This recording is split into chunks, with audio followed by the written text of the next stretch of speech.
fiesta. Fiesta en tierra de talentos tiene que ver con un espíritu. Perdida la guerra, perdidos los republicanos en los frentes de batalla, derrotados. Pese a eso, el espíritu del grupo, de los exiliados, era, diríamos, estupendo. Siempre había una melancolía. Cada noche, cada reunión empezaba con que, golpeando con un dedo en la mesa, Franco se acaba.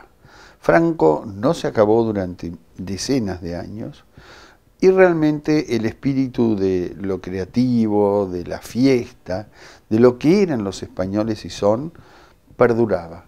Y una de las actividades que quiero destacar es la que ocurría los domingos a la noche. En lo de Gori Muñoz se unía la gastronomía, el recuerdo muy vivaz, porque lentamente se iba haciendo una paella. Gori era valenciano y por supuesto en la cabeza de la gastronomía la paella valenciana tiene sus laureles. En una gran mesa de planos de arquitecto, Gori dibujaba los libros. ¿Qué libros? Las tapas de la editorial Chapine. Y nos vamos a encontrar con tapas de colecciones muy eclécticas, todas cuando se trataba de traducciones muy bien hechas, las mejores. Entonces recorríamos el mundo de Emilio Zola, de Balzac, ¿por qué no?, de otros grandes descubrimientos de la época, como Scott Fitzgerald, como Hemingway. Y nos volvemos a Europa, las primeras ediciones de Jean-Paul Sartre o de Simone de Beauvoir.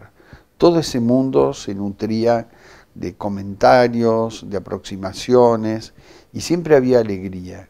A veces cuando se esperaba la paella, alguien tocaba la guitarra, otro, enamorado de la música y del talento de los flamencos, bailaba flamenco, como el gran traductor Farías, y poco a poco la noche se iba poniendo muy buena, y siempre terminaba con abrazos, con alegría. En el departamento de enfrente de Gori Muñoz vivía nada menos que Francisco Ayala, cuyos textos y comentarios de los domingos están en sus libros, están en sus escritos. No puedo olvidar los diálogos, los comentarios muy graciosos, picarescos, de Rafael Alberti, de su señora, la señora gran poetisa a su vez, muy elegante, muy linda, que era María Teresa León, y su pequeña hija, Aitana Alberti, poetisa hoy en día. Los Prados, los Cuatrecasas, los Nogués, y por supuesto Alejandro Casona, escribiendo sus obras de teatro.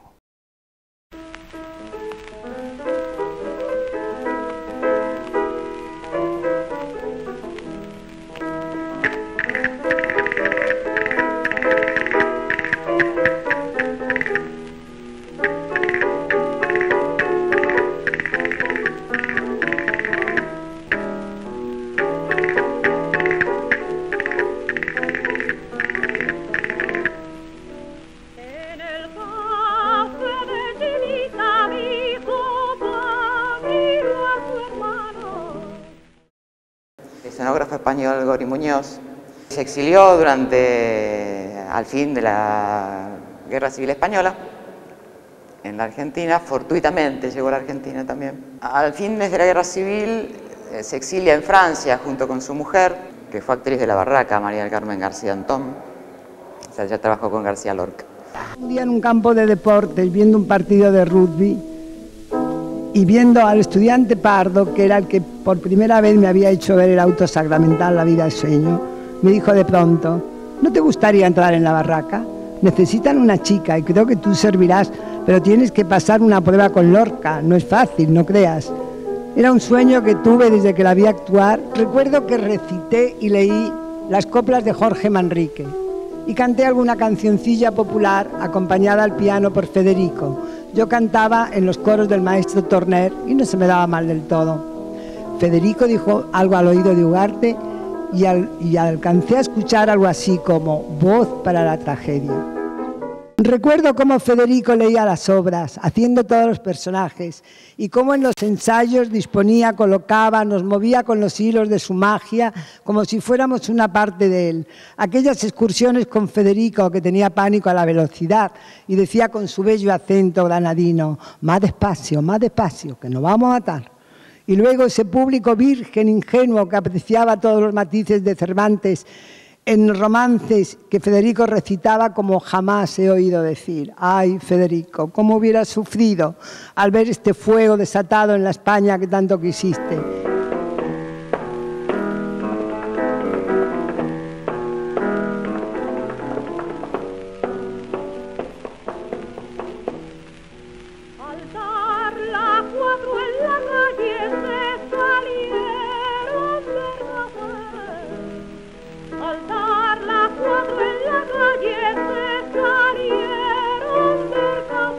Llegamos, puedo decir que llegamos porque yo tenía 2 meses a la Argentina en el fines de noviembre de 1939.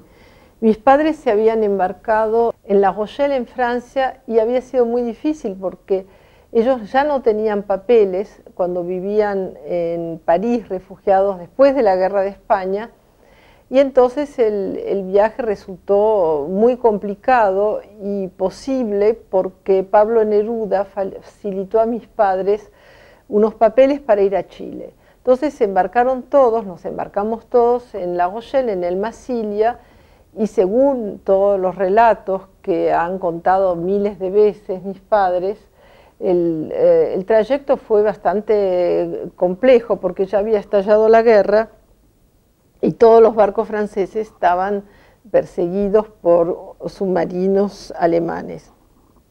El hecho es que cuando llegamos a la Argentina, que íbamos a ir rumbo a Chile, la Argentina en esa época, a fines del 39, era un país extraordinario, muy moderno, muy rico, muy magnífico, y mis padres se quedaron muy emocionados cuando vieron aquello. Hay que imaginar que después de la guerra y con todas las penurias que habían pasado, ese era un país como el equivalente de los Estados Unidos para muchos inmigrantes. Y claro, no iban a la Argentina directamente, pero fue gracias a Natalio Botana que pudieron bajar, tener papeles y tener trabajo. Bueno, se quedan gracias a Natalio Botana. ¿Por qué? Porque, bueno, Botana desde su diario Crítica era un gran defensor de la causa de la República, uno de los pocos en la Argentina. Y fortuitamente ese domingo su caballo gana el premio Carlos Pellegrini, gana una suma de 50.000 pesos. Y entonces, ¿qué se le ocurre? Bueno, él reparte ese dinero entre los exiliados españoles que venían en el Masilia para que pudieran hacer frente a los gastos primarios que tuvieran, y se entrevista con el presidente Ortiz y de alguna manera logra que entren. Y así es como se quedaron. O sea, Gori Muñoz lo interesan en la escenografía teatral en principio. Y también empieza a trabajar en la editorial Atlántida. Dibujó incluso para el Villiquen al principio. Dibujaba en el Villiquen. Sin firma, claro, pero trabajó durante unos cuantos años. Después también trabajó en el Shapir para la ilustración de novelas, y para Losada y para Aguilar también. Yo creo que él, sobre todo en los bocetos, me parece que trabajaba, digamos, con bastante levedad, ¿no? Yo los veo como leves, como muy espontáneos, a pesar de que, bueno, tienen muy buen uso de la perspectiva, que es lo que les vendría seguramente muy bien a la gente de los talleres para armar las cosas, porque él no hacía planos. Parece realizar, sobre todo, por ejemplo, en las películas que necesitaban más ambientación y documentación, como por ejemplo, porque él ilustró un montón de películas de muy diferentes ambientes muy pobres, como en las aguas Janturrias, también del interior argentino que él desconocía absolutamente, y bueno, obviamente tenía que documentarse para eso. Él iba a los lugares o abrevaba en la literatura, las fotografías, la pintura, y hacía algunos primeros trabajos que eran como impresiones, y en base a esas impresiones después hacía la escenografía y la ambientación.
Su entrada al cine se produce después que hace su segunda puesta teatral, que es Los cuernos de Don Friolera, de Ramón del Valle Inclán, con la compañía de Elena Cortesina y Andrés Mejuto.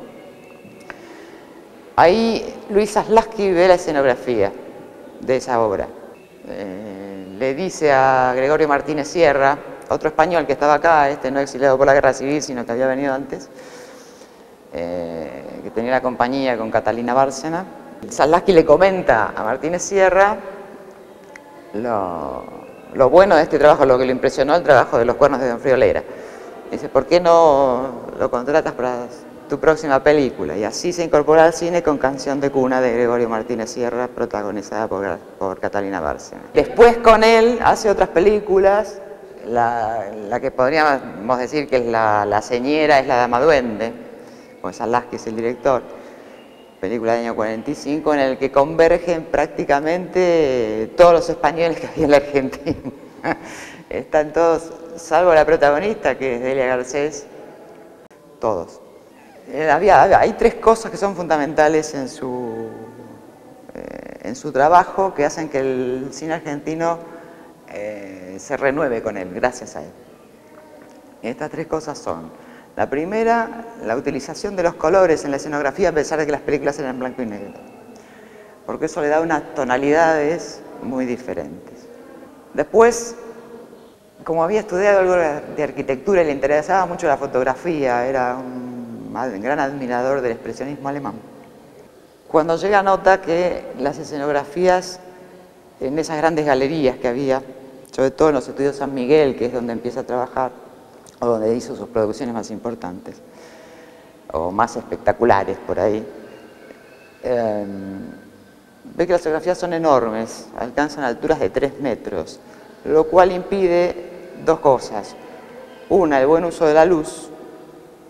Dos, el rebote del sonido, por lo cual también el sonido salía bastante mal. Entonces los baja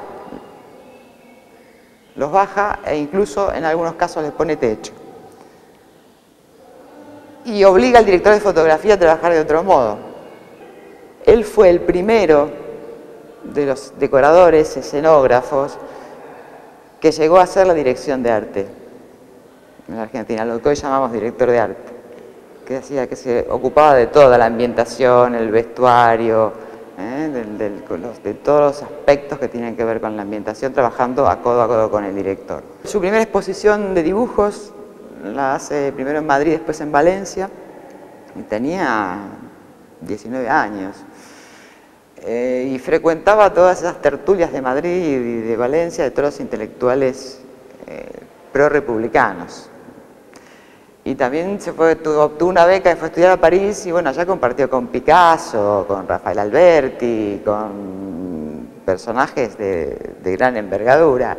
O sea que no era extraño para él,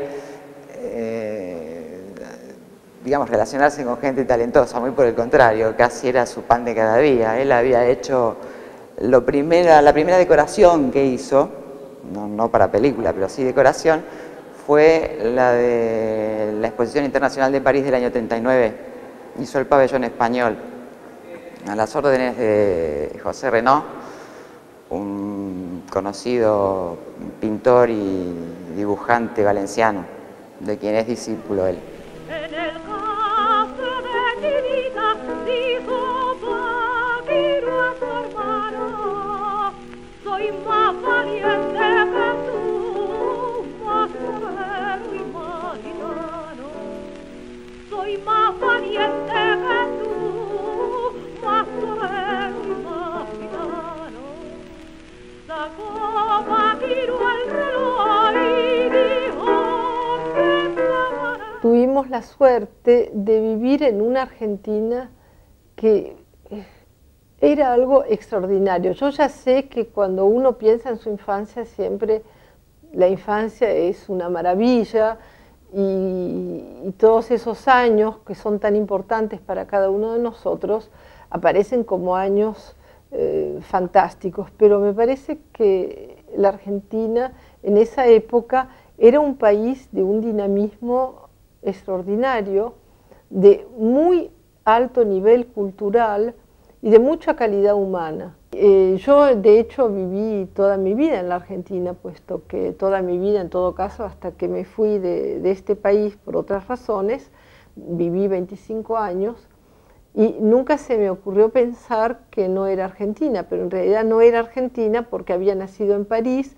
porque cuando nací en París mis padres se olvidaron de llenar un papel, que tampoco era española porque mis padres eran refugiados, en fin, bueno, un lío espantoso que fue para mí un poco complicado porque nunca pude tener ninguna beca, y cuando viajaba era, muy engorroso. Hasta que un día decidí ya naturalizarme argentina y entonces había que esperar a los 21 años. Mis padres sintieron como que era una cosa, yo no diría una traición, pero algo que hacía que yo me despegaba de ellos, entonces se quedaron un poco así perplejos y ahí me hice los trámites. Y estuve, todos mis amigos vinieron porque era toda una farra, había que pasar un examen, quién había sido San Martín, ese tipo de cosas que yo las sabía de memoria, como todo el mundo. Y había conmigo un inmigrante polaco que no sabía, y entonces yo le dije, mira, si tenés que cantar el himno, él no sabía ni hablar, hablaba de una manera muy enrevesada. Entonces él, yo tengo mi vozarrón, entonces vos te quedás detrás mío y así pasamos y pasó su examen, nos fuimos todos a tomar una copa y me hice argentina y eso me duró cierto tiempo porque después me retiraron esa nacionalidad en la época del proceso porque los que estábamos naturalizados y que vivíamos en Europa teníamos para la gente del proceso muy mala fama. Y entonces nos impidieron renovar los documentos, pero para ese entonces yo ya tenía papeles normales. Bueno, estos intelectuales todos empezaron trabajando en trabajos muy subalternos y poco a poco, como decía, se fueron progresando. Ellos les gustaba mucho reunirse y evocar toda la época de la guerra, porque claro, eran gente que había perdido la guerra, en realidad todos los que estaban aquí, que no solamente los refugiados españoles, pero pienso mucho también en gente judía, que para mí fue muy importante porque tuve muchos amigos de ese grupo y que eran gente también que había perdido, de hecho, y mucho más que otros. Entonces, gente que tenía un sentido muy elevado de la sociabilidad y del calor humano. Entonces ellos se reunían, en caso de mis padres, debo decir que fue mi madre la que mantuvo esta cosa así, este núcleo familiar, porque en esa época a mí me parecía normal, pero ahora que ya soy mucho mayor, digo que caramba, era duro, porque ella daba de comer a 15 personas como mínimo. Y mi casa era una casa muy chica, de ambientes muy pequeños, y las piezas daban las unas en las otras. Y entonces yo oía esas historias y me parecía tan increíble y entonces, como estos eran españoles, eran muy vehementes y muy descriptivos y muy apasionados. Ellos, por ejemplo, les encantaba cantar y reírse, bueno, comían y bebían naturalmente. Y tengo un recuerdo muy vigente porque todos los años nos reuníamos para Navidades y Año Nuevo. En casa nuestra para Año Nuevo, Navidades en casa de otros amigos.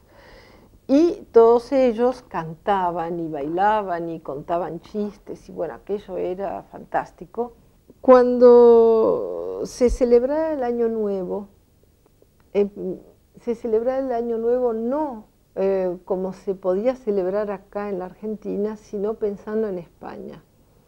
Claro, había el cambio de estaciones y todo el mundo decía, ay, este Año Nuevo con este calor tan horrible, en fin, no podemos comer lo que nos hubiese gustado comer, pero no obstante lo comían. Había veces que años nuevos con unos patos y unas cosas pesadísimas que no correspondían, digamos, al clima. Y había un momento muy importante que era las 12 de la noche, porque en España se tiene la costumbre de comer 12 uvas con las 12 campanadas en la Puerta del Sol. Y entonces había, claro, que comerse las 12 uvas y pensar en algo. Y llegó un momento en que todo regreso era imposible, porque ya habían pasado tantos años que ellos no se dieron cuenta que ya eran más argentinos que españoles, que en realidad lo que tenían de español era el recuerdo, era la juventud, pero ellos ya no eran españoles. Entonces, claro, ya fue toda otra época que les costó reconocer porque era un poco como abandonar los recuerdos. Y a pesar de lo que se decía con las uvas, muchos de ellos no volvieron. Cuando ya Evita fue Evita, mi padre tenía un hermano que estaba en España, preso, y Evita lo quería mucho a papá porque una vez en una filmación, antes que fuera importante, alguien dijo, pero esta es una mujer, es una tal por cual, y la insultó. Y entonces mi padre dijo, delante de mí no se insulta a una mujer. Se puso ahí muy hispánico, y Evita le tomó cariño. Y entonces, al cabo pasaron los años, y Evita dijo, che, pedime lo que vos querás, porque vos te portaste muy bien, nunca me insultaste, siempre me trataste, en la época que yo no era importante, me trataste muy bien. Y papá pensó en su hermano y después dijo, tendría que haberle dicho a Evita por mi hermano, pero no se atrevió. Y entonces le dijo, pero Evita, tú sabes que yo tengo unas ideas un poco distintas a las tuyas. La conversación debió haber sido increíble. Entonces Evita dijo, pero che, sos un gallego bruto.